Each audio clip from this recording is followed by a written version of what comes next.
Hello, Resurrection. It is the 21st of August, and is it beautiful outside today or what? Uh, Not the typical weather you expect in August. We've got all the windows open here in the church office. I want to tell you a story this morning. Now, I have told y'all this story before. I know I've told it from the pulpit, and I've told it in vestry meetings.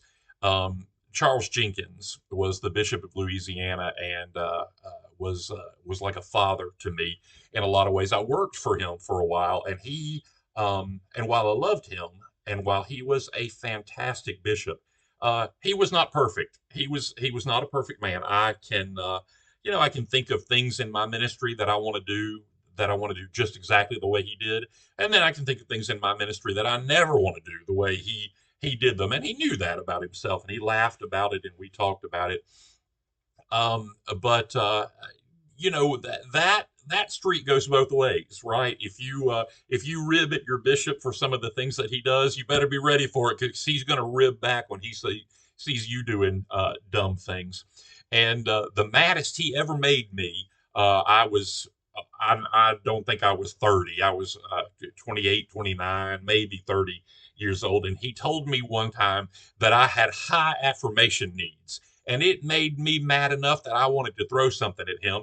And it probably made me mad because it is just the truest thing that has ever been said in the world.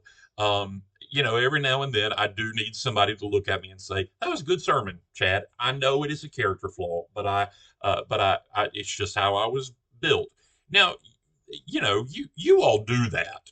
You're a very kind group of people, and I do get feedback from you, and priests talk all the time about the only feedback they ever get is negative, and that is not the case with me.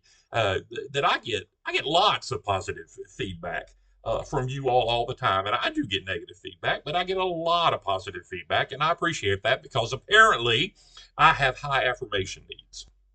But I want to make sure that I'm the kind of priest that gives positive feedback to y'all. I don't think y'all have high affirmation needs, but in case anybody out there does, I want to take this little time today, and I want to say, good job, church. As I look back across the summer, we always have an attendance slump in the summer, and this is the first time. By the way, I've been ordained 21 years as of yesterday, and this is the first time in 21 years that I have ever been able to look at a summer and see that not only did we not have a summer slump, we actually bumped up a little bit this summer, and that is so exciting for me. I don't know what to do because I think that the fall, if last Sunday was any indication, I think the fall push is coming, right? Our yearly increase, folks buckle back down. Kids are back in school. All of our programming starts again, and attendance always goes up in the fall, late August and into September, and stays that way certainly through Christmas, and then it begins to pick back up again through Lent and through Easter.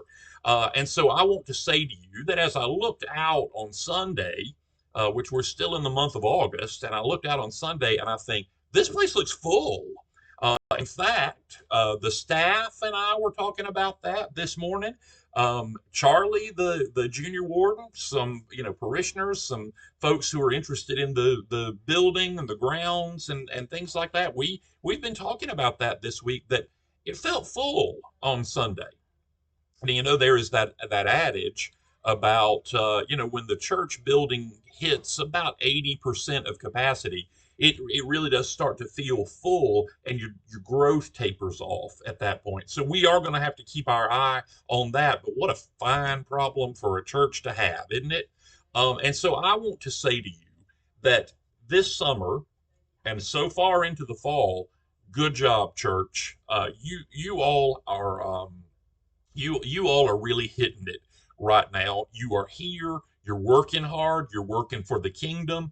We have got people here, just everyday church folks here, who are setting up for receptions and newcomers dinners and get-togethers and social things to build up those relationships. We've got people teaching classes. We've got people painting and repairing, and we've got people doing all manner of things like that. And then on Sunday morning, they all show up together and we all get on our knees and we worship the Lord Jesus and we receive his body and blood at the altar. And y'all, there are a whole lot of churches in this world that can't say that. So I want to say to you that you're doing a mighty fine job right now, and I am grateful for it. I'm appreciative of it. I'm tickled to death at the direction the music program is going.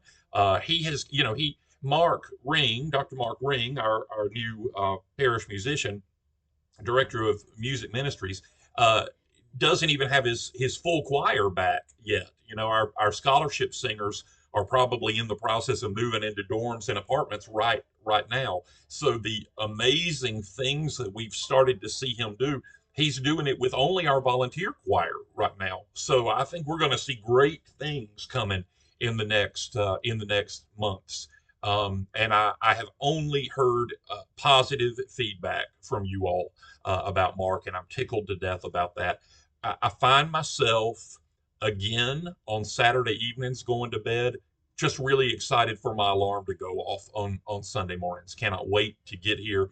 The 8 o'clock service is still just as stable and steady and beautiful as it always is.